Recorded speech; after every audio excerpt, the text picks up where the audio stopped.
Bonjour, aujourd'hui je vous propose un exercice de peinture acrylique créatif et relaxant.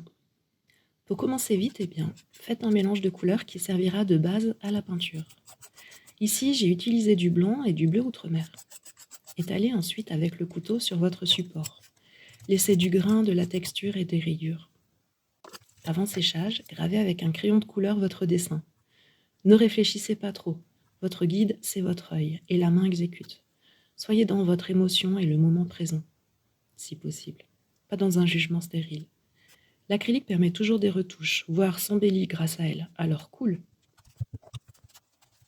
C'est bien d'avoir une gamme de couleurs déjà en tête, car cela vous donne une trame et évite les hésitations.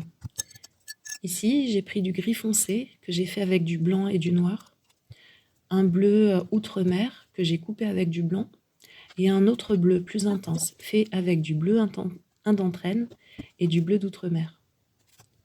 J'ai également un jaune curry foncé, que j'ai fait avec du jaune cadmium, du orange et un petit peu de violet. Avec un pinceau plat, je commence à remplir. On peut varier un petit peu l'intensité du ton pour faire des camailleux.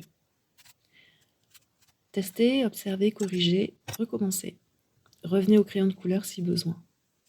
À un certain moment, un point d'équilibre est atteint entre le côté esthétique, oui c'est assez beau, et le côté émotionnel, oui ça dit quelque chose. Ce point atteint marque un grand stop. Votre peinture est finie, même si elle n'est pas parfaite. Il vaut mieux s'arrêter de peindre trop tôt que trop tard. En revoyant votre travail quelques jours plus tard, vous ajouterez sûrement un coup de pinceau ou de crayon pour finaliser tout. On cherche une unité, et vous verrez tout de suite les modifications à faire avec un œil neuf si vous oubliez un petit peu votre travail pendant quelques jours. Voilà pour cet exercice. Si ma manière d'expliquer et mes astuces vous plaisent, j'espère que l'on se retrouvera sur une prochaine vidéo. D'ici là, vous pouvez me dire ce que vous peignez en ce moment, ce que vous aimeriez bien apprendre en peinture. Sinon, cette peinture fait partie d'un cours citron, où je propose d'autres exercices à l'acrylique et à l'aquarelle. Il y a toujours un truc à apprendre. Mes vidéos sont courtes et vont droit au but, alors j'espère vous y retrouver.